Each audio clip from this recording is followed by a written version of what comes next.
Bismillahirrahmanirrahim. Assalamualaikum warahmatullahi wabarakatuh. Perkenalkan, saya Rohmah Mutaharah dari Prodi Pendidikan Bahasa Arab Lokal 2 semester 1. Saya akan menjelaskan sedikit tentang landasan pendidikan dan asas-asas pendidikan. Namun, sebelum masuk ke dalam materi tersebut, saya akan menjelaskan sedikit tentang pengertian pendidikan. Pendidikan adalah usaha sadar dan terencana untuk mewujudkan suasana belajar dan proses pembelajaran agar peserta didik secara aktif mampu mewujudkan kekuatan spiritual keagamaan, pengendalian diri, kepercayaan diri, kepribadian, kecerdasan akhlak mulia, serta keterampilan yang dibutuhkan untuk dirinya dan masyarakat. Kemudian, pendidikan meliputi pengajaran keahlian khusus dan juga sesuatu yang tidak dapat dilihat tetapi lebih mendalam, yaitu pemberian pengetahuan, pertimbangan, dan kebijaksanaan. Baiklah, kita masuk kepada materi landasan pendidikan. Landasan pendidikan di sini ada banyak, namun saya akan menjelaskan satu persatu. Pertama-tama, saya akan menjelaskan pengertian landasan pendidikan. Landasan pendidikan adalah asumsi-asumsi yang menjadi dasar pijakan atau titik tolak dalam rangka praktek pendidikan dan atau studi pendidikan. Landasan pendidikan yang akan pertama kali kita bahas adalah landasan filosofis. Landasan filosofis bersumber dari pandangan-pandangan dalam filsafat pendidikan, menyangkut keyakinan terhadap hakikat manusia, keyakinan tentang sumber nilai, hakikat pengetahuan, dan tentang kehidupan yang lebih baik dijalankan. Aliran filsafat yang kita kenal sampai saat ini adalah idealisme, realisme, perennialisme, esensialisme. Aliran filsafat yang kita kenal sampai saat ini adalah idealisme, realisme, perennialisme, esensialisme, pragmatisme, dan progresisme dan eksistensialisme. Esensialisme adalah mazhab pendidikan yang mengutamakan pelajaran teorik atau liberal arts atau bahan ajar esensial. Perennialisme adalah aliran pendidikan yang mengutamakan bahan ajaran konstan atau perennial, yakni kebenaran, keindahan, cinta kepada kebaikan universal. Kemudian pragmatisme atau progresisme. Pragmatisme adalah aliran filsafat yang memandang segala sesuatu dari nilai kegunaan praktis di bidang pendidikan. Aliran ini melahirkan progresivisme yang menentang pendidikan tradisional. Kemudian landasan sosiologis. Landasan sosiologis berkenaan dengan perkembangan, kebutuhan, dan karakteristik masyarakat. Sosiologi pendidikan merupakan analisis ilmiah tentang proses sosial dan pola-pola interaksi sosial di dalam sistem pendidikan. Ruang lingkup yang dipelajari oleh sosiologi pendidikan meliputi 4 bidang. Yang pertama, hubungan sistem masyarakat dengan aspek masyarakat lain, hubungan kemanusiaan, pengaruh sekolah pada perilaku anggotanya, sekolah dalam komunitas, yang mempelajari pola interaksi antara sekolah dengan kelompok sosial lain di dalam komunitasnya. Kemudian, yang ketiga, landasan kultural. Landasan kultural adalah kebudayaan dan pendidikan mempunyai hubungan timbal balik, sebab kebudayaan dapat dilestarikan atau dikembangkan dengan jalur mewariskan kebudayaan dari generasi ke generasi penerus dengan jalan pendidikan baik secara formal ataupun informal. Yang keempat, landasan psikologis. Dasar psikologis berkaitan dengan prinsip-prinsip belajar dan perkembangan anak. Pemahaman yang berkaitan dengan aspek kejiwaan merupakan salah satu kunci keberhasilan pendidikan. Oleh karena itu, hasil kajian dan penemuan psikologis sangat diperlukan penerapannya dalam bidang pendidikan. Kemudian yang kelima, landasan ilmiah dan teknologi.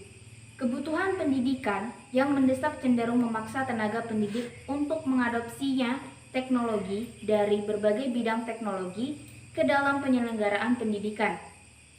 Pendidikan yang berkaitan erat dengan proses penyaluran pengetahuan haruslah mendapat perhatian yang proporsional dalam bahan ajaran. Dengan demikian, pendidikan bukan hanya berperan dalam pewarisan iptek tetapi juga ikut menyiapkan manusia yang sadar iptek dan calon pakar iptek nantinya. Selanjutnya, pendidikan akan dapat mewujudkan fungsinya dalam pelestarian dan pengembangan iptek tersebut. Yang keenam, landasan hukum. Landasan dalam hukum berarti melandasi atau mendasari atau titik tolak. Sementara itu, kata hukum dapat dipandang sebagai aturan baku yang patut ditaati. Landasan hukum dapat diartikan peraturan baku sebagai tempat berpijak atau titik tolak dalam melaksanakan kegiatan-kegiatan tertentu. Dalam hal ini, kegiatan pendidikan. Yang ketujuh, landasan sejarah. Sejarah adalah keadaan masa lampau dengan segala macam kejadian atau kegiatan yang dapat didasari oleh konsep-konsep tertentu. Sejarah pendidikan di Indonesia. Pendidikan di Indonesia sudah ada sebelum negara Indonesia berdiri. Sebab itulah sejarah pendidikan di Indonesia juga cukup panjang. Pendidikan telah ada sejak zaman kuno, kemudian diteruskan dengan zaman pengaruh agama Hindu dan Buddha. Zaman pengaruh agama Islam, pendidikan pada zaman kemerdekaan. Pada waktu bangsa Indonesia berjuang merintis kemerdekaan, ada 3 tokoh pendidikan yang berjuang melalui pendidikan. Mereka membina anak-anak dan para pemuda melalui lembaganya masing-masing untuk mengembalikan harga diri dan martabatnya yang hilang akibat penjajahan Belanda. Kemudian, ada 5 butir yang dijadikan dasar pendidikan, yaitu perubahan cara berpikir, kemasyarakatan, aktivitas, kreativitas, dan optimisme. Kemudian yang ke-8, landasan ekonomi. Pada zaman pasca modern atau globalisasi sekarang ini, yang sebagian besar manusianya cenderung mengutamakan kesejahteraan materi dibanding kesejahteraan rohani, membuat ekonomi mendapat perhatian yang sangat besar. Tidak banyak orang mementingkan peningkatan nasional, peningkatan spiritual. Sebagian besar dari mereka ingin hidup enak dalam arti jasmania. Seperti diketahui, dana pendidikan di Indonesia sangat terbatas. Oleh sebab itu, ada kewajiban suatu lembaga pendidikan untuk memperbanyak sumber-sumber dana yang mungkin bisa digali adalah sebagai berikut. Yang pertama, dari pemerintah dalam bentuk proyek-proyek pembangunan. Penelitian bersaing, pertandingan karya ilmiah anak-anak, dan perlombaan-perlombaan lainnya. Yang kedua, dari kerjasama dengan instansi lain, baik pemerintah, swasta, maupun dana usaha. Kerjasama ini bisa dalam bentuk proyek penelitian, pengabdian kepada masyarakat, dan proyek pengembangan bersama. Yang ketiga, membentuk pajak pendidikan. Dapat dimulai dari desa yang sudah mapan, satu daerah kecil, dan sebagainya. Program ini dirancang antar lembaga pendidikan dengan pemerintah setempat dan masyarakat. Kemudian yang keempat, usaha-usaha lain, misalnya A. Mengadakan seni pentas keliling atau dipentaskan di masyarakat. B. Menjual hasil karya nyata anak-anak, membuat bazar, mendirikan kafetaria, mendirikan toko keperluan personalia pendidikan dan anak-anak. Kemudian landasan yang ke-9 yakni landasan religius. Landasan religius pendidikan ialah seperangkat asumsi yang bersumber dari ajaran agama yang dijadikan titik tolak dalam pelaksanaan pendidikan. Karena mayoritas masyarakat Indonesia beragama Islam, saya akan membahas landasan pendidikan menurut Islam, yakni yang bersumber dari Al-Quran dan hadis. Yang pertama, bersumber dari Al-Quran, yakni dari Quran Surah Al-Mujadalah ayat 11, yang artinya Allah akan mengangkat derajat orang-orang yang beriman di antaramu dan orang-orang yang diberi ilmu beberapa derajat, dan Allah Maha teliti terhadap apa yang kamu kerjakan. Kemudian yang kedua, dalam hadis riwayat Tirmizi yang artinya barang siapa yang menghendaki kehidupan dunia maka wajib memiliki ilmu, dan barang siapa yang menghendaki kehidupan akhirat maka wajib baginya memiliki ilmu, dan barang siapa menghendaki keduanya maka wajib baginya memiliki ilmu. Dari hadis di atas sudah secara tersirat menjelaskan bahwa ketika kita ingin menguasai sesuatu kita harus berilmu. Kemudian kita masuk kepada materi kedua, yaitu asas-asas pendidikan. Pengertian asas pendidikan. Asas pendidikan merupakan sesuatu kebenaran yang menjadi dasar atau tumpuan berpikir, baik pada tahap perencanaan maupun pelaksanaan pendidikan. Khusus di Indonesia, terdapat beberapa asas pendidikan yang memberi arah dalam merancang dan melaksanakan pendidikan itu. Di antaranya adalah asas Tutwuri Handayani, asas belajar sepanjang hayat, dan asas kemandirian dalam belajar. Yang pertama, asas Tutwuri Handayani. Sebagai asas pertama, Tutwuri Handayani merupakan inti dari sistem Among perguruan. Asas yang dikumandangkan oleh Ki Hajar Dewantara ini kemudian dikembangkan oleh Dr. Andes RMP Sostro Kartono dengan menambah dua semboyan lagi, yaitu Ing Ngarso Sung Tulodo dan Ing Madyo Mangun Karso.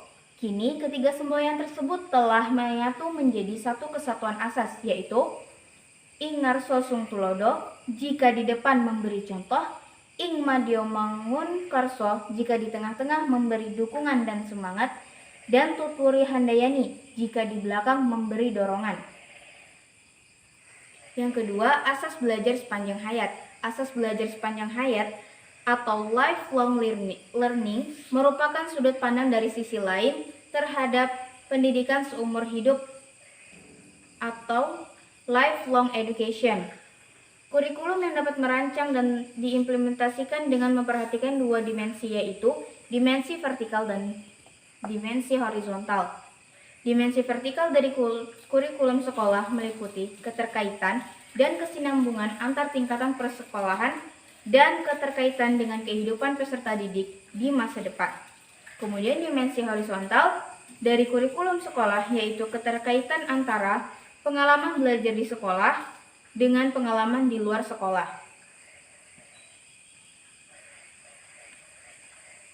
Kemudian yang ketiga, asas kemandirian dalam belajar. Dalam kegiatan belajar mengajar, sedini mungkin dikembangkan kemandirian dalam belajar, yaitu dengan menghindari campur tangan guru, namun guru selalu siap untuk ulur tangan bila diperlukan. Perwujudan asas kemandirian dalam belajar akan menempatkan guru dalam peran utama sebagai fasilitator dan motivator. Salah satu pendekatan yang memberikan peluang dalam melatih kemandirian belajar peserta didik adalah sistem CBSA atau cara belajar siswa aktif. Cukup sekian yang dapat saya sampaikan, kurang lebihnya saya mohon maaf. Apabila lebihnya, wassalamualaikum warahmatullahi wabarakatuh.